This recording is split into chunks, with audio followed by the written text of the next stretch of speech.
तत्शक्ति कृष्ण चैतन्य संग वंदे कृष्ण चैतन्य नित्यानंद सहजित गौर पुष्पवंत चित्र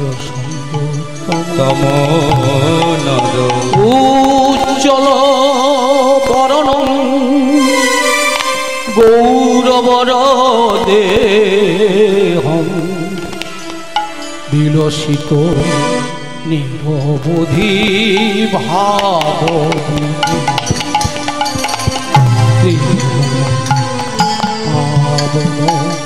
कृपया तंग प्रणमामि च श्री सचितन तंग प्रणमामि च श्री सचितन तंग प्रणमामि च श्री सचितन तंग प्रणमामि च श्री सचितन गद गद अंतर भाव विदेह दुर्जन तर जन नाद विषाद भव भय भंजन कारण करुण तं प्रणमामि च श्री सचितन श्री सचितन तं प्रणमामि च श्री सचितन तं प्रणमामि च श्री सचितन करुणाम्बरधर चारु कपोल इंदु विनिंदित नखचय रुचिर जल्पित निज गुण नाम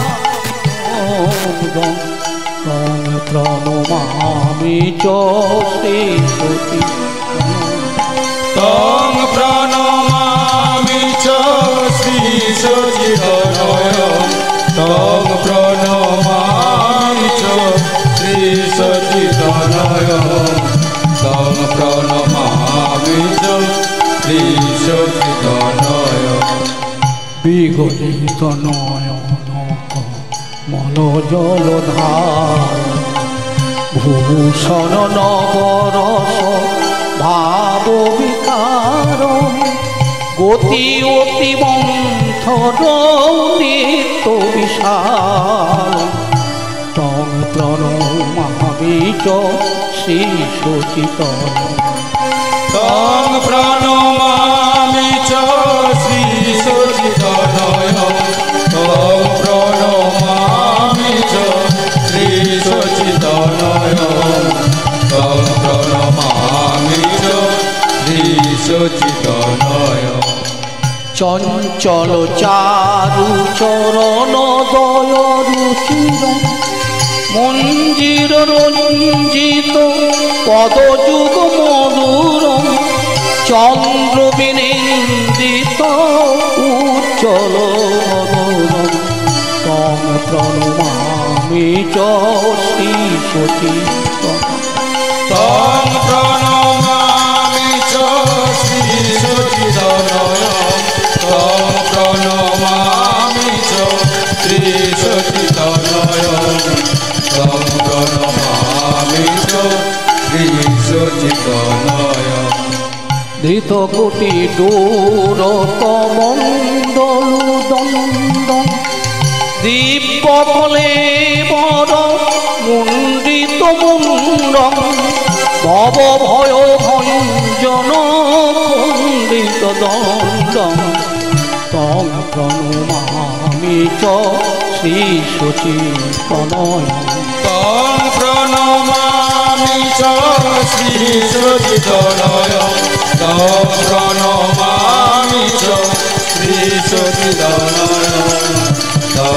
प्रणमामि শ্রী সচিতনয় ভূষণ ভূরজ অলকা বলিত কুণ্ঠিত বিম্বা ধর বড় রুচির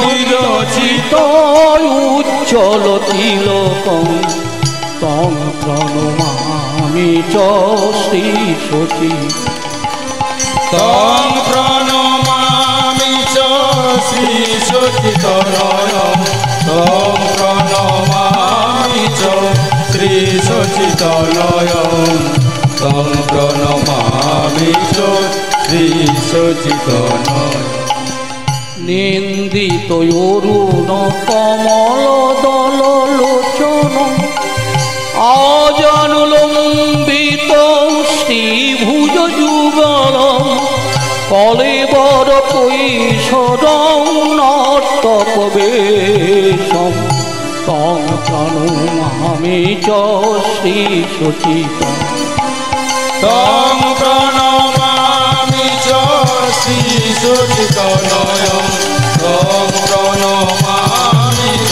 শ্রী সচিতনয় তং প্রণমামি চ শ্রী সচিতনয় হরের নাম হরের নাম হরের নাম হরের নাম উইব কেবলম কেবলম নাস্তব্য নাস্তব্য নাস্তব্য গতির অন্যথাম অন্যথা কলি যুগে নাম রূপে কৃষ্ণ অবতার কৃষ্ণয় অবতার নাম হতে হয় সর্বজগত নিষ্ঠা নামে ভজ নামে চিন্ত নামে করো নাম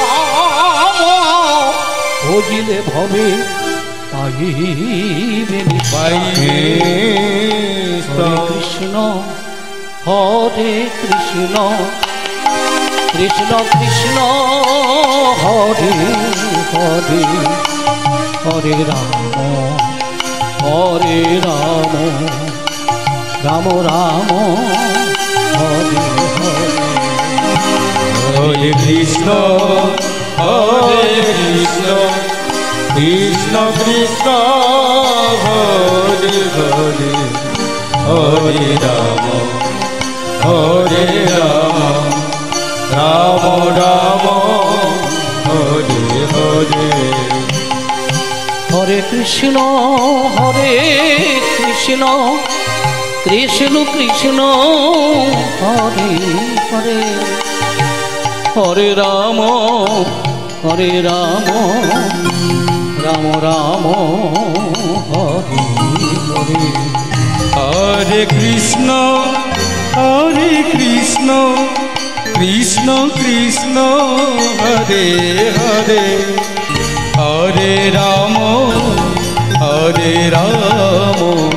রাম রাম হরে হরে প্রভু কহিলেন নাম মহামন্ত্র প্রভু কহিলেন নাম মহামন্ত্র সবে গিয়ে জপ ঘরে করিয়া নির্বন্ধ সবে গিয়ে জবে হইয়া নির্বন্ধ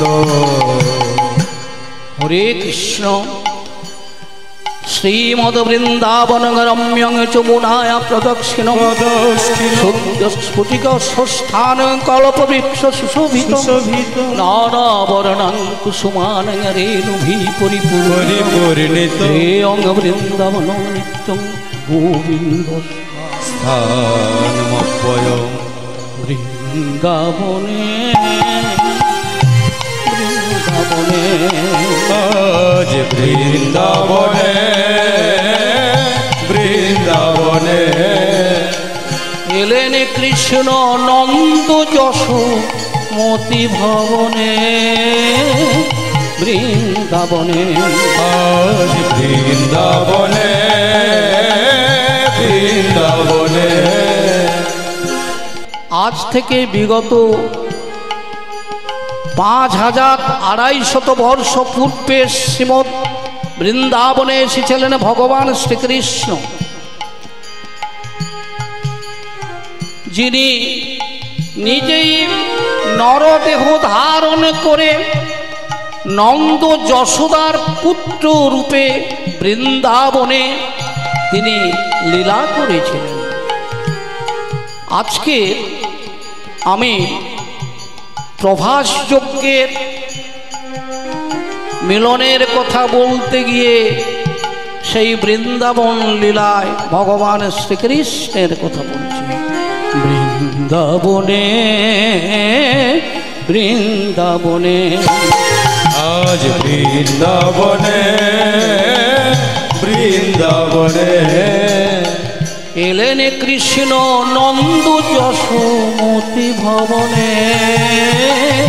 বৃন্দাবনে আজ বৃন্দাবনে বৃন্দাবনে ভগবান শ্রীকৃষ্ণের নরদেহে যে লীলা, সেই লীলার সময় সীমা শ্রীমদ্ ভাগবতে বললেন, একাদশ্যাং ব্রজেতস্যাং দ্বাদশ্যাং মথুরাগতে ত্রয়োদশ্যাং অর্জুন রথে 89 দ্বারকায়। 125 বৎসর লীলা করলেন ভগবান শ্রীকৃষ্ণ নরদেহ ধারণ করে। 11 বছর তিনি বৃন্দাবনে নন্দ যশোদার পুত্র রূপে বৃন্দাবনবাসীরা ভগবান শ্রীকৃষ্ণকে প্রাণাধিক ভালোবেসেছিলেন। কিন্তু 11 বছরের পরে তিনি মথুরায় চলে যান। কংস বিনাশ করে উগ্রসেনকে মথুরার রাজত্ব দেন। কিন্তু কংসের 2 স্ত্রী ছিল, অস্তি আর প্রাপ্তি। কংস বিনাশের পরে পিতা জরাসন্ধকে বললেন, আপনার জামাতার শত্রু কৃষ্ণ বলরামকে না মারলে আমি সন্তুষ্ট হতে পারবো না। জরাসন্ধ মথুরা আক্রমণ করলেন। এক এক করে 17টি বার তিনি পরাজিত হয়ে ফিরে গেলেন। 18 বারে কাল যবনকে নিয়ে এলেন যুদ্ধের জন্য। কিন্তু শ্রীকৃষ্ণ জানত কাল যবন যদুবংশের হাতে কারো মৃত্যু হবে না। তাই তিনি জানতেন, পর্বতের গুহায় লুকিয়ে গেলেন। জরাসন্ধ মনে মনে ভাবলেন, নিশ্চয়ই কৃষ্ণ বলরাম প্রাণ ভয়ে পর্বতের গুহায় লুকিয়েছে। কাল যবন সেই পর্বতের গুহায় প্রবেশ করলেন। ত্রেতা যুগ থেকে রাজা মুচুকুন্দ বিশ্রামে ছিলেন সেই পর্বতের গুহায়। কৃষ্ণ জ্ঞানে মুচুকুন্দ গিয়ে মারল লাথি সেই রাজা মুচুকুন্দকে। চোখ থেকে ক্রোধাগ্নি বেরিয়ে কাল যবনকে ধ্বংস করলেন। জরাসন্ধ মনে মনে ভাবলেন, 18 বারে আমি যুদ্ধ জয়ী হয়ে ফিরলাম, কিন্তু ভগবান শ্রীকৃষ্ণ তিনি আর দ্বারকায় থাকলেন না। বিশ্বকর্মাকে ডেকে সমুদ্রের মধ্যে এক পুরী নির্মাণ করলেন, নাম হলো দ্বারাপুরী। ভগবান শ্রীকৃষ্ণ সেই দ্বারাপুরীতে অবস্থান করলেন। ওইখানে থেকে তিনি বিয়ে থা করলেন 8টি প্রধান মহিষী। আবার নরকাসুরকে বধ করে 16,000 রমণীকে উদ্ধার করে তারও পানি গ্রহণ করেছিলেন ভগবান শ্রীকৃষ্ণ। দ্বারকায় শ্রীকৃষ্ণের ওই যদুবংশের বিস্তার তিনি লাভ করলেন। কিন্তু ওইখানে যখন বৃন্দাবন ত্যাগ করে চলে গেলেন, বৃন্দাবন ত্যাগ করার সময় ব্রজগোপীদের বলেছিলেন, আমি আবার ফিরে আসব। কিন্তু 100টি বছর হয়ে গেল ভগবান শ্রীকৃষ্ণ আর বৃন্দাবনে ফিরে যান। বৃন্দাবনের ব্রজগোপীরা কৃষ্ণ বিরহে অনাহারে অনিদ্রায় তারা দিন কাটাচ্ছে। ভাবতে পারেন কৃষ্ণের ভালোবাসা বৃন্দাবনবাসীরা শ্রীকৃষ্ণকে হারিয়ে 100টি বছর ধরে অনাহারে অনিদ্রায় হা কৃষ্ণ প্রাণ কৃষ্ণ বলে ওরা কাঁদতে থাকে। বৃন্দাবনের ব্রজবাসীদের কান্না প্রায় ব্রহ্মলোকে ব্রহ্মার আসন পর্যন্ত টলিয়ে দিয়েছে। ব্রহ্মা নারদকে বললেন, নারদ তুমি একবার যাও তো দ্বারকায় ভগবান শ্রীকৃষ্ণের কাছে, বলবে বৃন্দাবনবাসীর কান্না কেউ শুনতে পায় না। দেবর্ষি নারদ ব্রহ্মার অনুমতি নিয়ে দ্বারকায় আসছেন। হরে মুরারে মধু কৈটভারে গোপাল গোবিন্দ মুকুন্দ সূরি যজ্ঞেশ নারায়ণ কৃষ্ণ বিষ্ণু নিরাশ্রয় মাং জগদীশ রক্ষ। হরে মুরারে মধু কৈটভারে গোপাল গোবিন্দ মুকুন্দ সূরি যজ্ঞেশ নারায়ণ কৃষ্ণ বিষ্ণু নিরাশ্রয় মাং জগদীশ রক্ষ। ওগো নিরাশ্রয়ের আশ্রয় দাতা, নিরাশ্রয়ের আশ্রয় দাতা, তুমি ধাতার ধাতায় গো বিধাতা, নিরাশ্রয়ের আশ্রয় দাতা। ধাতার ধাতায় গো বিধাতা, নিরাশ্রয়ের আশ্রয় দাতা। দেবর্ষি নারদ বীণা বাজাতে বাজাতে দ্বারকায় উপনীত হলেন। ভগবান শ্রীকৃষ্ণ রুক্মিণীকে বললেন, শোনো আজকের আমার শুভ দিন হয়েছে, আজি মোর শুভ দিন, সুপ্রভাত হলো, আজি মোর শুভ দিন, সুপ্রভাত হলো। করতে কারণে সাধু সঙ্গ লাভ যে ঘটিল, আজ যে কারণে সাধু সঙ্গ লাভ যে ঘটিল। আমি ভাগ্য মানি, আমি ভাগ্য মানি, সাধু সঙ্গ লাভ হইবে, ভাগ্য মানি আমার সাধু সঙ্গ লাভ হইবে, আমি ভাগ্য মানে। ভগবান শ্রীকৃষ্ণ বললেন আজকের দিনটা অতি সুপ্রভাত। কেন? সাধু সঙ্গ হবে। সত্যই যেদিনকের সাধু সঙ্গ হয় সেই দিনটি হয় শুভ। মেঘাচ্ছন্ন দিন কবু মেঘাচ্ছন্ন নয়, সাধু সঙ্গবিহীন জীবন অন্ধকারময়। জীবনে যদি সাধু সঙ্গ না হয় তাহলে সে জীবনটা ব্যর্থ হয়ে যায়। যেদিনকের সাধু সঙ্গ হয় জীবনের সেইটি সর্বশ্রেষ্ঠ দিন। কেন? শাস্ত্রে বললেন সাধুনাং দর্শনং পুণ্যাং তীর্থভূতাহি সাধব, তীর্থ ফলতি কালেন সাধু সত্য সমস্যা। সাধুকে দর্শন করলে পুণ্য হয়, তীর্থভূতাহি সাধব, তীর্থ অপেক্ষা করে থাকেন সাধু ব্যক্তি কখন তার কাছে যাবেন। কেন? সাধু ব্যক্তির চরণ স্পর্শে তীর্থটা পবিত্র হয়ে যায়। সাধুনাং দর্শনং পুণ্যাং তীর্থভূতাই সাধু। আমরা যারা পাপী তীর্থে গমন করে পাপগুলো দিয়ে আসি, তীর্থ সেই পাপে ভারাক্রান্ত হয়ে থাকে। সাধু ব্যক্তি যখন সেই তীর্থে পদার্পণ করেন সেই পাপগুলো ধ্বংস হয়ে যায়। শাস্ত্রে বললেন সাধুনাং দর্শনং পুণ্যাং তীর্থভূতাহি সাধব, তীর্থ ফলতি কালেন সাধু সত্য সমস্যা। উৎকল ভাগবতে জগন্নাথ দাস বললেন সাধু যে মলয় পবন কাষ্টকু করয় চন্দন। চন্দন বৃক্ষের কাছে আর একটা অন্য কোনো বৃক্ষ যে জন্মায়, চন্দন বৃক্ষের বাতাসে সেই বৃক্ষটাও চন্দন বৃক্ষে পরিণত হয়ে যায়। জানেন সেই জন্য শাস্ত্রে বললেন সাধুনাং দর্শনং পুণ্যাং তীর্থভূতাহি সাধব তীর্থ ফলতি কালেন সাধু শব্দ সমস্যা। সাধু সঙ্গ সর্বশাস্ত্রে লবমাত্র সাধু সঙ্গ সর্বসিদ্ধ। ভগবান শ্রীকৃষ্ণ বললেন আজি মোর শুভদিন সুপ্রভাত হলো, আজি মোর শুভদিন সুপ্রভাত হলো।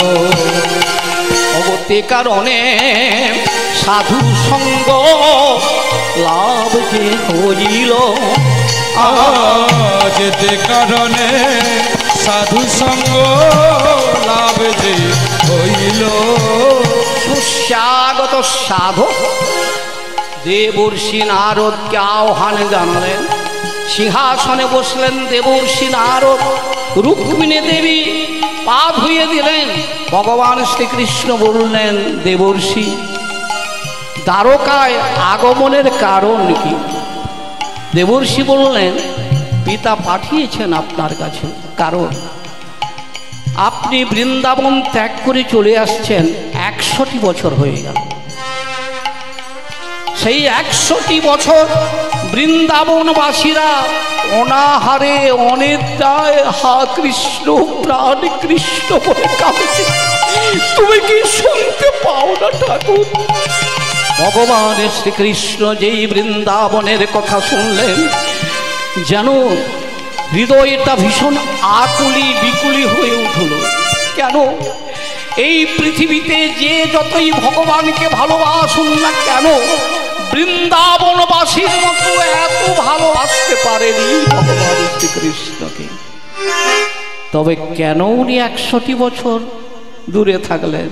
তার কারণটা হচ্ছে গোলক বৃন্দাবনে অভিশাপ ছিল শ্রীমতী রাধারানীর উপর।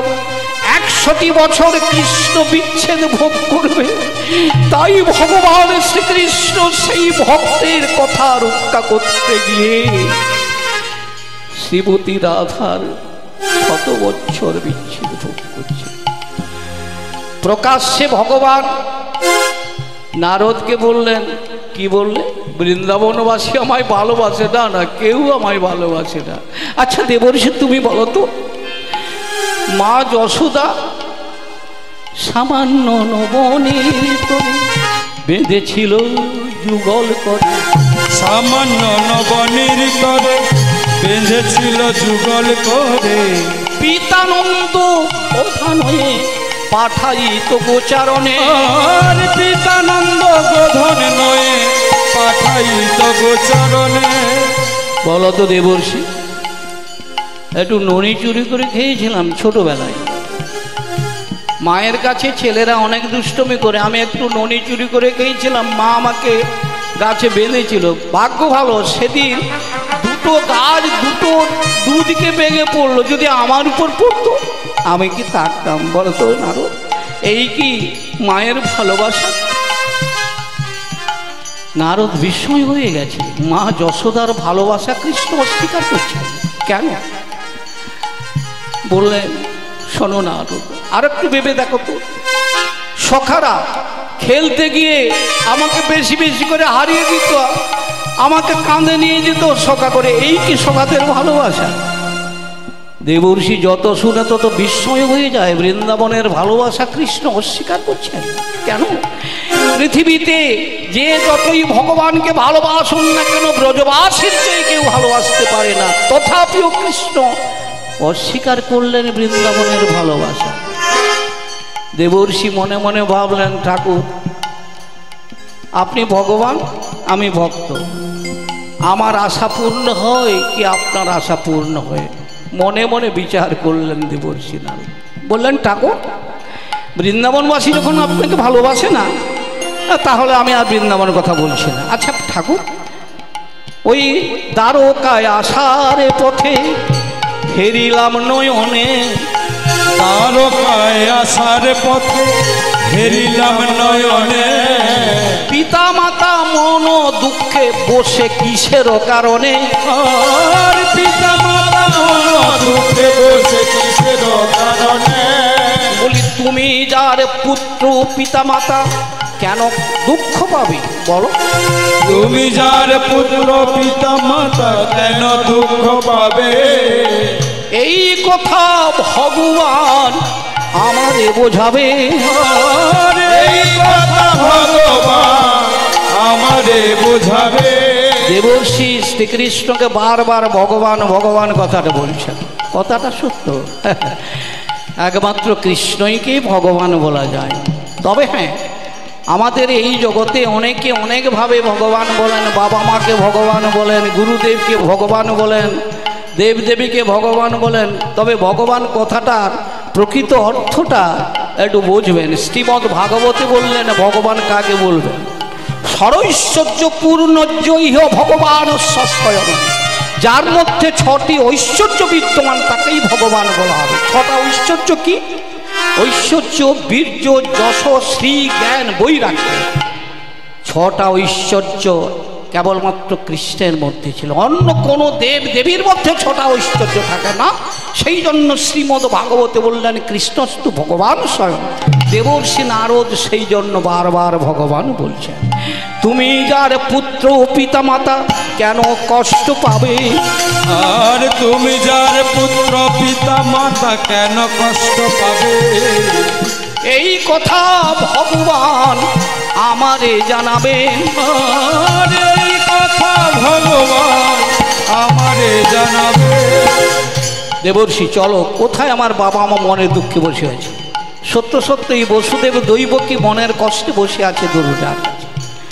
শ্রীকৃষ্ণ গিয়ে পিতামাতার চরণে প্রণাম করলেন, বললেন বলুন আপনারা কেন মনের দুঃখে বসে আছেন? কি অভাব, কোন অভাবে আপনারা বসে? আমি বলিতে নারী, আমি বলিতে নারী, আমি মনের ব্যথা মনে ধরি, আমি বলিতে নারী, আমি মনের ব্যথা মনেতে ধরি, আমি বলিতে নারী। বসুদেব বললেন আমি বলতে পারছি না। কেন? যারা শ্রীমদ্ ভাগবত পাঠ করেন কিংবা শ্রবণ করেন জানবেন, ওই সময় যদুবংশের লোক সংখ্যা কত ছিল জানেন? 60,000। তাহলে সমস্ত যদুবংশের দায়িত্ব বহন করতেন ভগবান শ্রীকৃষ্ণ। যদুবংশে এখন অভাব অনটন চলছে। ওই সময় বসুদেব দৈবকীকে বলতে পারে তার মনের কথা। মনের কথাটা কি?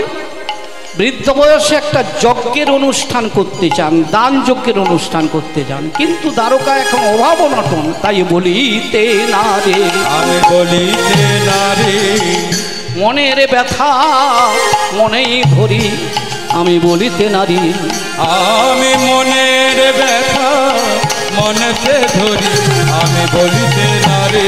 শ্রীকৃষ্ণ পিতামাতার কাছে হাত জোড় করে বললেন না, আমি পুত্র তুমি পিতা, দুঃখ কেন পাবে?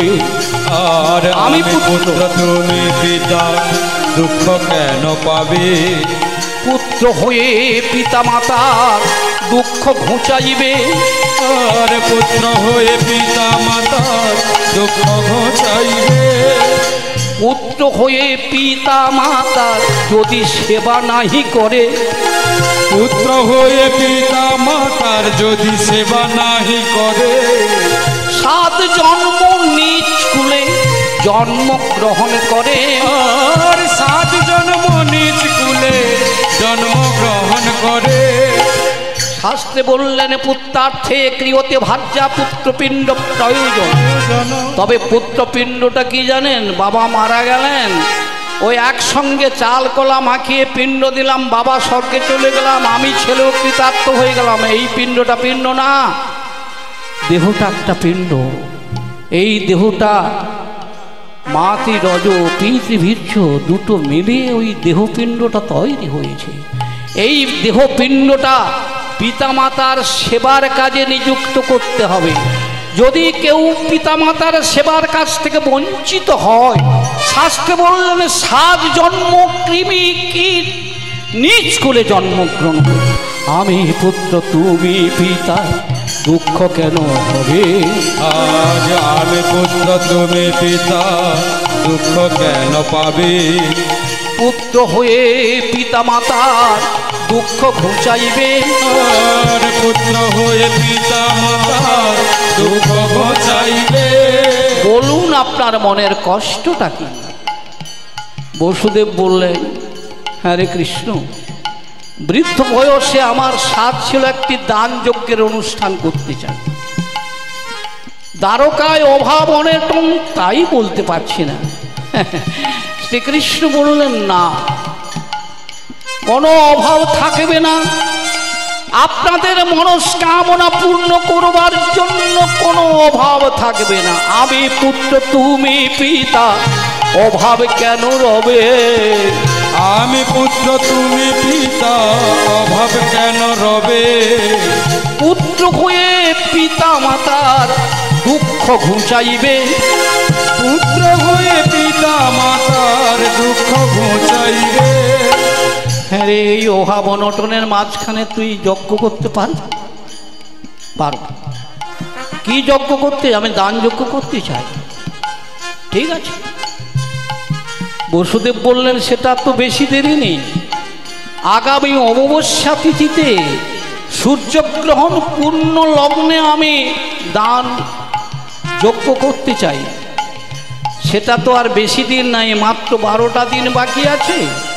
কৃষ্ণ বললেন, 12 দিন অনেক, 12 ঘন্টায় তা পূর্ণ হবে, আপনি নিশ্চিন্তে থাকুন। দেবর্ষি নারদকে বললেন, দেবর্ষি তুমি আমাকে একটু সাহায্য করো। দেবর্ষি বললেন, কি বলছেন আপনি? হ্যাঁ, আমি ভিখারি মানুষ, আমার ঘর নেই, নির্দিষ্ট থাকবার জায়গা নেই, আমি আপনাকে কি সাহায্য করতে পারি? কৃষ্ণ বললেন, তুমিই পারবে। কি করতে হবে বলুন ঠাকুর? ধনরাজ কুবেরের ঘরে যেতে হবে। কেন প্রভু? ধনরাজ কুবের দেবতাদের কোষাধ্যক্ষ।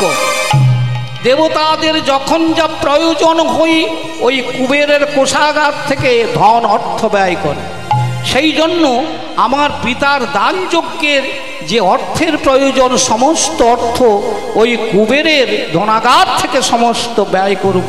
এই কথাটা তুমি ধনরাজ কুবেরকে জানিয়ে দিস। দেবর্ষি নারদ বললেন, প্রভু আমি রথ তুমি রথি, যেমন চালাবি আমি তেমন চলবো। হরে মুরারি নাম করতে করতে চলেছে দেবর্ষি।